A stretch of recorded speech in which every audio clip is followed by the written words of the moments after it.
खाकी खादीच्या कृपेने तसंच देवाच्या कृपेने चाललेला सोनाबाईचा दारूचा अड्डा, त्या दारूच्या अड्ड्याला आलेले सोन्याचे दिवस. कथा आहे सोनाबाईच्या दारूच्या अड्ड्याची. हा अड्डा एक अशा झाडाखाली होता की ज्या झाडाला कुवारी मुलींनी जर का लग्नाची इच्छा असेल, दर सोमवारी 7 प्रदक्षिणा घातल्या तर त्यांना एक चांगला निर्व्यसनी चांगला नवरा मिळतो, अशी त्या सांस्कृतिक आणि धार्मिक मान्यता असलेल्या झाडाखाली या सोनाबाईच्या नावाने आपला अवैध दारूचा अड्डा चालवत होती. किंबहुना अड्डा म्हणण्यापेक्षा तिने एक ह्या झाडाखाली व्यसनाचं साम्राज्य उभं केलं होतं. ते कसं, तर ती दारूबरोबर चरस, गुटखा, गांजा आणि बिडी, तंबाखू हे सगळं विकत होती. अर्थात एखादं व्यसनी आला तर त्याच्या सगळ्या इच्छा त्या व्यसनी साम्राज्यामध्ये पूर्ण होत असत. तसंच या व्हिडिओचं एक वैशिष्ट्य हे आहे की तिथं अध्यात्म आणि व्यसनाचा मिलाप मला पाहायला मिळाला. तो असा की त्या झाडावर एक दैवाचा सुद्धा फोटो होता आणि त्या देवाच्या फोटोविषयी सोनाबाईला विचारला असता ती म्हटली की ते माझं कुलदैवत आहे आणि त्या कुलदैवताच्या कृपेमुळं तिच्याकडं पैशा पाण्याला खूप बरकत यश आहे, तिच्या धंद्याला भरभराटी आहे.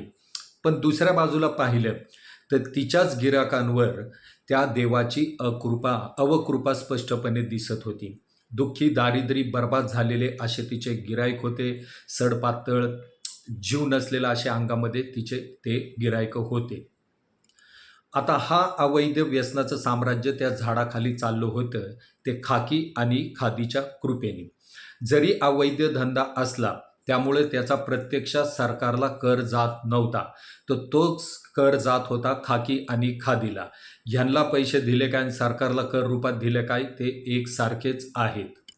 पण जरी ही दारू अवैध असली आणि हिचा सरकारला कर मिळत नसला तरी या दारूचं एक वैशिष्ट्य आहे, ते म्हणजे ही दारू पिणारा सरकारला कर जरी देत नसला तरी समाजाला, कुटुंबाला आणि त्याच्या लेकरांना मात्र कहर जास्त देतो, हे आपण नाकारू शकत नाही. सोनाबाईच्या या आध्यात्मिक सगळ्या तिच्या चरित्राला भस्म होता, गळ्यात देवाच्या माळी होत्या आणि तिथं देवाचा फोटो होता आणि तिथंच एकीकडं दुर्गंधी, कचरा पडलेला, व्यसनी काही तिथं पिऊन पडलेले, असा हे एकूण अध्यात्म आणि व्यसनाचा तिथं मला मिलाप पाहायला मिळाला. तसंच एक वैशिष्ट्यही पाहायला मिळालं, ते म्हणजे की अनेक लोक आपल्या बायकोच्या सोन्याचं मंगळसूत्र विकून सोनाबाईची दारू प्यायला येत होते. थोडक्यात दैवाच्या कृपेने आणि खाकी खादीच्या कृपेने सोनाबाईच्या अवैध व्यसनी साम्राज्याला, व्यसनी धंद्याच्या चांगले सोन्याचे दिवस मला तिथं पाहिले मिळत होते.